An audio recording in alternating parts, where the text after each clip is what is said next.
Hello, I'm back. Maulan. Yes, dito ako sa loob ng tindahan with Jasmine. Sign mo nga At yan. wow, naabutan ko siya nagbabasa ng book.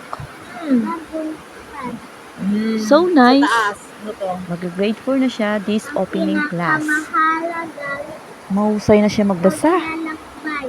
Brain Very development for a good. child. Ang pagbabasa ng books. Oh siya, dito naman tayo sa mga paninda niya. At dahil pakialamera ako, hindi kasi ako mapakali, inusisa ako. Kamatis, luya, at sibuyas. Ay, pakanta tuloy ako ng bahay kubo. So yun na nga, eto na nga. At nakita ko to. Yung bestseller. Uy, paubos na.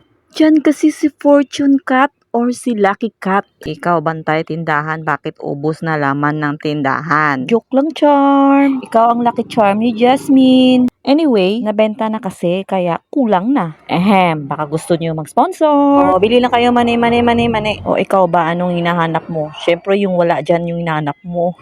Pinoy Syempre, ang mga pangunahing sangkap lang naman ang laman ng mga tindahan. Mga kadalasang ginagamit sa pagluluto.